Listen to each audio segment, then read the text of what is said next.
नमस्कार। आज हम 2025 के पहलगाम आतंकी हमले पर एक गहराई से नजर डालेंगे।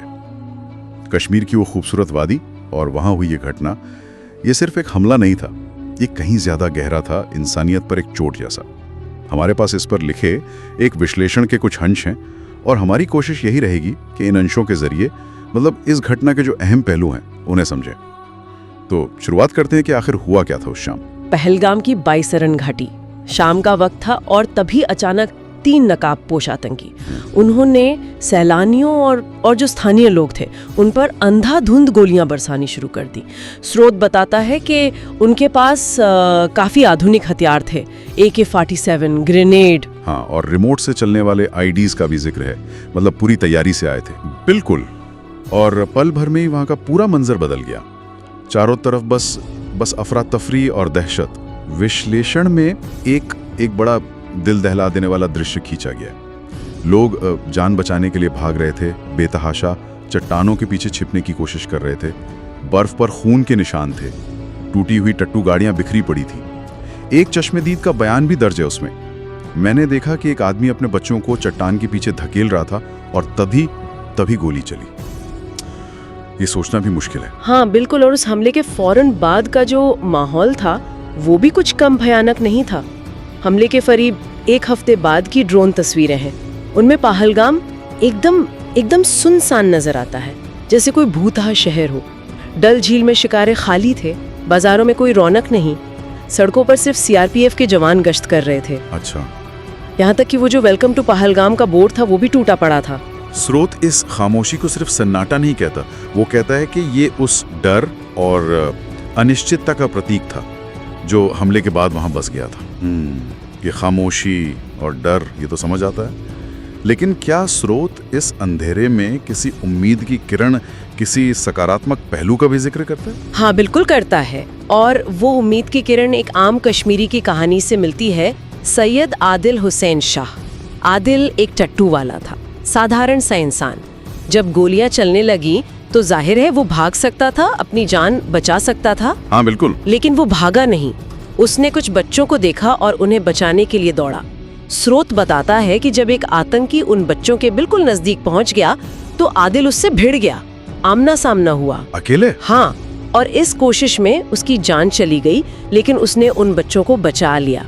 बाद में एक बच्ची जिसे बचाया गया था उसने कहा, आदिल भाई ने हमें बचाया, उन्होंने अपनी जान दे दी पर हमें जिंदा रखा। आदिल का ये बलिदान सिर्फ एक बहादुरी का किस्सा नहीं है, स्रोत इसे कश्मीरी इंसानियत की एक बहुत शक्तिशाली मिसाल के तौर पर देखता है। ये वाकई असाधारण साहस है, आदिल की ये कुर्बानी। और फिर ये पूरा हमला, इसका स्थानीय और बाहरी दुनिया पर क्या असर हुआ? स्रोत इस बारे में क्या कहता है? असर काफी फैला हुआ था, कई स्तरों पर। सबसे पहले तो स्थानीय स्तर पर एक जबरदस्त एकजुटता दिखी। डल झील पर मोमबत्ती जलाकर श्रद्धांजलि दी गई, सैकड़ों कश्मीरी शामिल हुए उसमें। अच्छा। उन्होंने मोमबत्तियों से भारत का नक्शा बनाया, तिरंगे रंग की मोमबत्तियां जलाईं और नेवर फॉरगेट का संदेश दिया। ये सिर्फ एक रस्म नहीं थी, ये आतंकवाद के खिलाफ एक आवाज थी। फिर राजनीतिक मोर्चे पर भी काफी हलचल हुई। भारत ने इस मुद्दे को UN तक पहुंचाया, संयुक्त राष्ट्र में। हाँ, आपातकालीन सत्र की मांग की, और हमले के पीछे जो ताकतें थीं उनके सबूत के तौर पर सैटेलाइट तस्वीरें भी पेश की। दूसरी तरफ पाकिस्तान ने अपना बचाव किया, जैसा कि अक्सर होता है, लेकिन अमेरिका, फ्रांस, जापान जैसे कई बड़े देशों ने हमले की कड़ी निंदा की। इससे पाकिस्तान पर अंतर्राष्ट्रीय दबाव काफी बढ़ गया।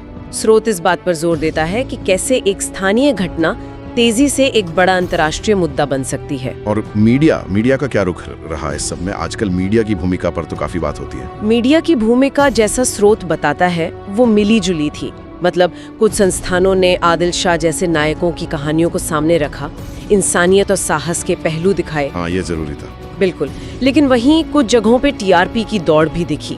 खबर को सनसनीखेज बनाने की कोशिश हुई।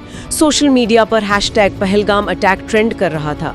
पर विश्लेषण ये सवाल भी उठाता है कि क्या इस सारे शोर में वो असली दर्द, वो आम कश्मीरी का डर, आदिल जैसे लोगों की सच्ची कहानी, क्या वो कहीं पीछे छूट गई? ये एक अहम सवाल है। और सबसे सीधा असर, सबसे गहरा असर तो कश्मीर के आम लोगों पर पड़ा। जाहिर है पर्यटन, जो वहाँ की अर्थव्यवस्था की रीढ़ है, वो बुरी तरह से प्रभावित हुआ, एकदम ठप हो गया। युवाओं में एक डर का माहौल बन गया, रोजगार का नुकसान हुआ और कई बार बाहर से शक की निगाहों का सामना भी करना पड़ा। लेकिन इसी मुश्किल माहौल में स्रोत ये भी बताता है कि अमन और इंसानियत की आवाजें भी उठी। लोगों ने कहा, हम आदिल शाह हैं, हम इंसानियत हैं। अच्छा, ये नफरत के खिलाफ एक तरह की प्रतिक्रिया थी। तो अगर हम संक्षेप में देखें, पहलगाम की ये घटना एक भयानक त्रासदी थी, बहुत कुछ छीना इसने। लेकिन इसी राख से सैयद आदिल शाह जैसे लोगों के असाधारण साहस की कहानियां भी निकली, और डल झील पर जो एकता दिखी, उसने एक उम्मीद भी जगाई कि इंसानियत अभी जिंदा है। बिल्कुल सही कहा। और अंत में स्रोत हमें एक बहुत जरूरी सवाल के साथ छोड़ जाता है। सवाल ये कि क्या ये हमला इतिहास में दर्ज एक और दुखद घटना बनकर रह जाएगा, या इससे कोई गहरा सबक सीखा जाएगा? क्या कश्मीर हमेशा सिर्फ भू राजनीति का एक मोहरा बना रहेगा, या हम आदिल शाह जैसे नायकों को पहचानना सीखेंगे, वो नायक जो बिना वर्दी के भी देशभक्ति और इंसानियत की मिसाल कायम करते हैं?